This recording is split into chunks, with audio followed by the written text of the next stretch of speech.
I opened our marriage so we could fix things.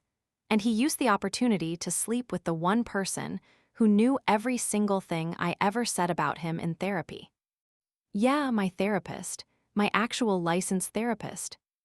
The one who sat across from me in her chunky cardigans and healing crystal necklaces, nodding while I word vomited all my shame and anxiety and guilt about wanting an open marriage in the first place.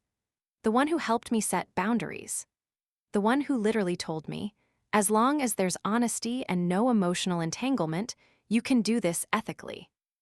Turns out she meant for him. But let's back up. I was the one who suggested the open marriage. Me. After 2 years of what can only be described as romantic roadkill, scheduling sex like dentist appointments, hugging like coworkers, arguing about who refilled the Brita. We were roommates with matching health insurance. And I thought stupidly, idealistically, TED-talkedly, that maybe we just needed room to explore. Try something new, get the spark back. Reset the system. We agreed on everything.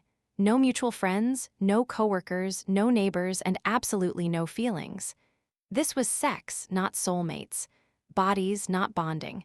Whatever polylite buzzword you wanna slap on it, that's what we were trying. And for a while, it worked. He slept with a barista. I kissed a woman I met at a conference. We came home, high-fived over Thai food, and talked about it like grown-ups. I won't lie, it was weirdly refreshing. We laughed again. We touched each other again. We actually had eye contact that didn't make me feel like I was about to be asked to move the laundry. And therapy, that was the anchor. Once a week I went to her, Dr. Lena Farrow, PsyD, and unpacked it all. I told her everything. How I felt hot again, how I caught myself smiling at text messages like I was 22, how Ethan, my husband, seemed happier too. I even told her about the rules, how important they were, how I needed to feel like I still had something sacred, that our history meant more than his flings. She nodded, took notes, smiled with that non-judgmental, open-palmed empathy that I used to trust. Until I saw them. Outside my favorite coffee shop, Saturday afternoon, while I was pushing a stroller and sipping my sad oat milk latte. There he was. Ethan. And there she was. Dr. Farrow. Holding hands. Laughing. And then, God help me, he kissed her forehead. Her forehead. My therapist's forehead. The same one that tilted with concern when I said, I'm afraid he'll fall for someone. And in that moment, I knew. The marriage wasn't open anymore. It was gutted. And I was the one who handed them the damn key. If you'd seen us from the outside, you'd have thought we were one of those cool couples. The ones who joke about therapy on date night and drink mezcal instead of wine. We lived in a townhouse with Edison bulbs and a whiteboard meal plan. We had a shared Google Calendar and a drawer labeled chargers plus vibrators.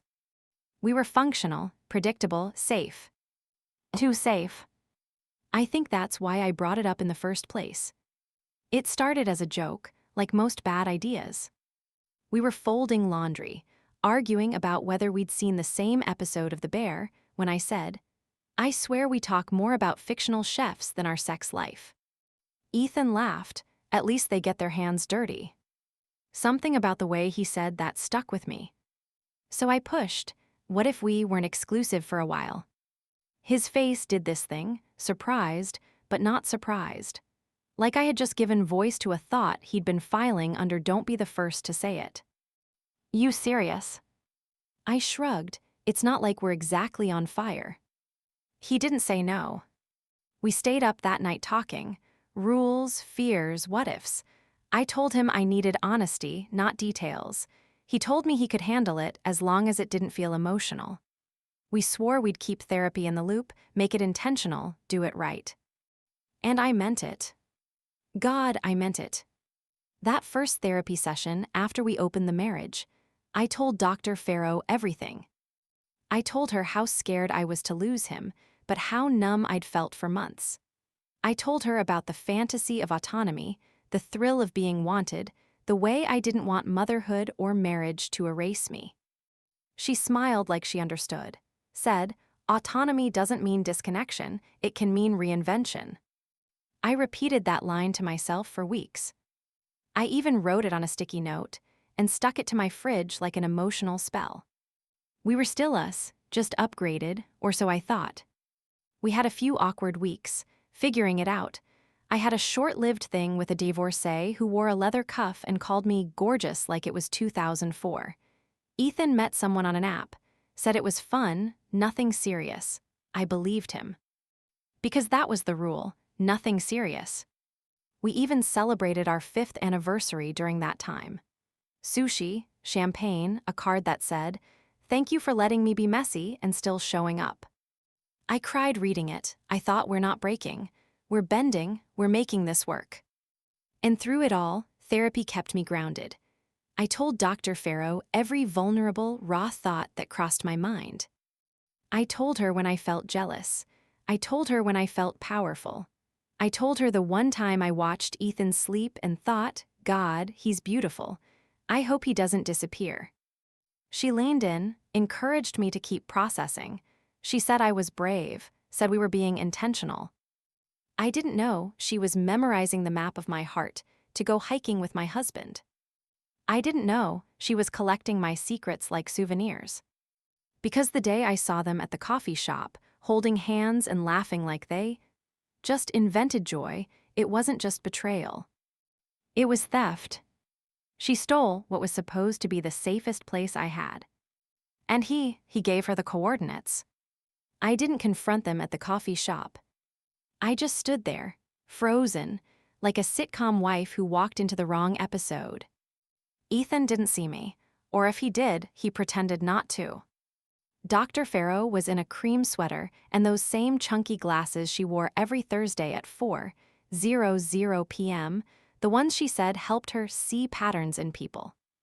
Yeah, well, maybe she should have seen the part where she was becoming my villain. They were sitting close, laughing too easily. His hand was on her thigh. Her thigh, the same therapist who once said, "Have you tried gentle touch when you're feeling disconnected?" Guess what, Lena? He has now. I turned around and walked the long way home, heart pounding in my ears. The stroller squeaked with every step like it was echoing my panic. I wanted to believe I misunderstood. That maybe she was just comforting him. Maybe he was having some midlife breakdown and she was being supportive. Maybe it wasn't what it looked like. But you know who teaches you to trust your gut? Therapists. So I did. That night, I tried to stay calm. Ethan was already home when I walked in. On the couch, scrolling through Spotify like nothing had happened. "How was your walk?" he asked. I stared at him. "Did you see anyone interesting at Willow and Bean?" He froze. Then very slowly, turned his head toward me. What? I dropped the diaper bag. "I saw you with her." His mouth opened, but nothing came out. So I said it. "With Lena Farrow." He blinked. I didn't plan it. "Oh, save it. Did you trip and fall into her latte?" He stood up. "It wasn't like that." "Really?" I said. Because from where I was standing, it looked exactly like that. Her leg, your hand, her forehead, your lips. "I didn't kiss her." "You did, I saw it. Unless she suddenly became orthodox and you were blessing her." He ran a hand through his hair. "The universal sign for I'm about to spin this into something you'll blame yourself for." I didn't mean for it to happen. And there it was. The cheater's lullaby. I didn't mean for it to happen. I didn't mean to hurt you. It just happened. "I trusted you," I said. "I trusted her. You know what I told her. You know the things I told her." His eyes dropped. I kept going. "I told her when you cried after your dad died. I told her when you said you felt emotionally invisible. I told her I was scared you'd find someone softer, someone who didn't analyze everything, someone who made you feel worshipped." Silence. She knew all of that because I told her, in a closed room, as her ****ing patient. He didn't deny it. He didn't even apologize. He just said, "We connected." Connected. That word hit harder than affair, because it wasn't just physical. It was emotional. Which was our rule? I could have handled a fling, a quick hookup, some anonymous fumbling in a Lyft Excel. But this was intimate betrayal. I walked out, didn't say another word. Got in my car and drove until I found a Target parking lot and sat there sobbing between a Chick-fil-A and a Jiffy Lube, clutching a bag of emergency diapers and rage. That's when I decided I wasn't going to let this become another story where the woman gets smaller and the man gets forgiven. I was going to take this betrayal and broadcast it louder than either of them thought possible. I didn't go back to therapy. Obviously. But I did go back to the therapy notes. Because while Dr. Farrow might have been busy smearing her ethics all over my marriage, she also happened to email me a few of our session recaps, PDFs, tidy summaries with little bullet points like, client feels anxious about husband's detachment. Client worried emotional openness may lead to him developing attachment outside the marriage. Client emphasized no emotional affairs, must feel safe. She knew. She knew from day one what would break me. And she aimed for it. This wasn't some accidental reconnection at the wine aisle in Whole Foods. This was a slow, deliberate extraction of my boundaries, my fears, my softest spots, so she could climb inside them and make herself at home. I know what you're thinking. This has to be illegal. Same. So I did my research. Turns out, therapy ethics boards don't exactly love when clinicians date their own clients' spouses, especially when it happens in tandem with treatment. I gathered everything. Screenshots, emails, notes, session summaries. Even a photo I discreetly snapped of the two of them outside the coffee shop, just in case someone claimed I was spiraling or hormonal or reading into things that weren't there. I submitted a formal complaint to the board. And then I hit record. Sitting on my kitchen floor with yesterday's mascara under my eyes and a barely touched iced coffee melting next to me, I filmed a TikTok. Title: Therapy was working, just not for me. I didn't name her, I didn't have to. I told the story as it was. I opened my marriage. We had rules. I had a therapist. She knew every fear I had. And now she has my husband. And people, they lost it. The video hit 1 million views overnight. Women stitched it, therapists weighed in. A marriage counselor commented, "This is not just unethical, it's disgusting." But the best part? A lawyer messaged me, offering help pro bono if the board didn't move fast enough. It became a movement, a meme, people using the sound over clips of red flags and worst date stories. But this wasn't just content. This was my life. And weirdly, watching other people rage for me helped. Because for the first time, I wasn't the one crying on a beige couch explaining why I felt crazy. The world saw it. They got it. And Ethan, he stayed quiet. Probably because Dr. Farrow, I'm sorry, Lena, was busy reminding him to honor my healing journey or whatever spiritual Pinterest crap she weaponized in bed. But that's when it happened. The real twist. I got a call from a number I didn't recognize. It was another woman. Not a TikTok fan, not a lawyer. But someone else who used to see Lena. And guess what? She had a similar story. A different man. But the same pattern. And suddenly, I wasn't just telling my story anymore. I was telling theirs too. Her name was Danielle. She was soft-spoken, with this low, gravelly voice like she'd smoked a decade's worth of betrayal. We talked for 40 minutes. She seen Lena after her own breakup, messy, raw, tangled up in a guy she couldn't let go of. A guy who made her feel invisible and obsessed at the same time. Sound familiar? Danielle told Lena everything. Every shameful, secret thought. She even admitted to fantasizing about sabotaging the guy's new relationship. And what did Lena do? She didn't report it. She didn't redirect the pain. She asked for the guy's first name. Fast forward 6 weeks, and guess who Danielle spotted at a live music bar in Echo Park? Lena and him, together, laughing, holding drinks, touching like they weren't even trying to hide it. Danielle didn't file a complaint back then. She said, "I thought maybe I deserved it, like maybe I was being dramatic." And that broke me harder than my own story. Because I realized Lena wasn't just a bad apple. She was running a whole therapy as predation scam. Our pain wasn't a problem to solve, it was her networking strategy. And Ethan, he was just her latest conversion. I hung up the phone with Danielle and stared at my baby monitor screen. My daughter was asleep, peaceful, small, innocent. And I lost it. Not in a dramatic, trash the room kind of way. In the quiet kind. The kind where your body just gives out from under you, and you cry into your own hoodie sleeve like a child. Because I wasn't just grieving the marriage. I was grieving the safety I thought I had. Lena had heard every one of my darkest thoughts and used them as a blueprint for seduction. She studied me. She literally built emotional rapport by saying things like, "Do you think Ethan feels unseen?" when I was the one being erased. And Ethan, God, I don't even know if he fell in love with her or just fell into her manipulation. I tried to talk to him again. Sat him down, gave him a chance to be human. "Why her?" I asked.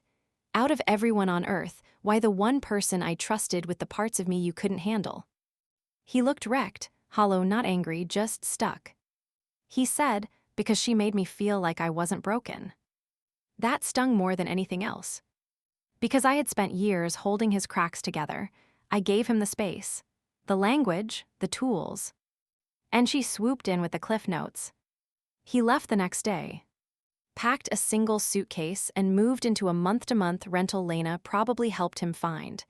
I didn't stop him. I didn't beg. I didn't even cry. I just watched him go, knowing I wasn't losing a husband.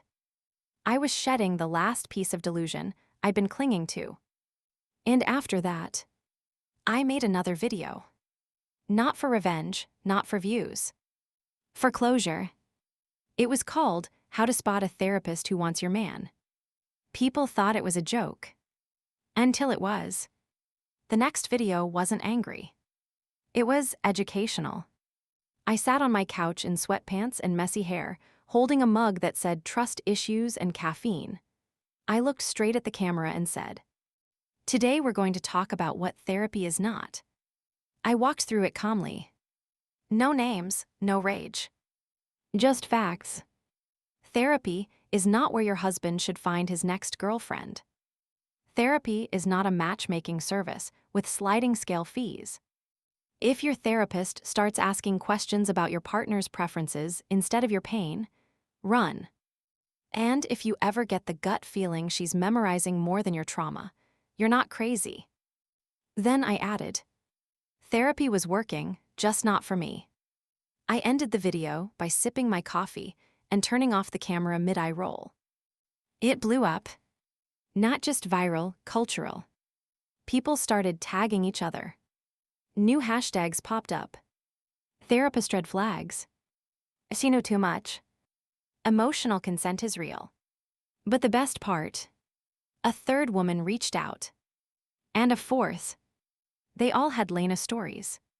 Different men, same playbook. Each of us thought we were the only one, the anomaly, the tragic exception. Nope. She was collecting pain like trophies and dating our ghosts. So I did the only thing that made sense.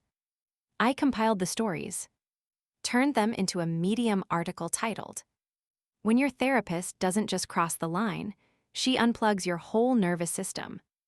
I broke it down point by point, ethics codes, timestamps, quotes from emails, screenshots from group chats, a screenshot of her psychology profile page before it quietly disappeared. The article trended on Twitter for 2 days. The licensing board reopened the case, with witnesses. She went offline within hours. Website down. LinkedIn gone. Psychology Today. This therapist is no longer accepting new clients. And Ethan? He texted me 3 days later. She broke up with me. I stared at it like it was a punchline. Because of course she did. She always walked away before the mirror cracked. She never stayed long enough to see what her relationships looked like without someone else's trauma to feed them. He asked if we could talk. I responded with a screenshot of my most viral video and a thumbs-up emoji. He didn't reply. Last I heard, he moved back in with his brother and started doing CrossFit. Classic post-nuclear divorce energy. And me. I kept going.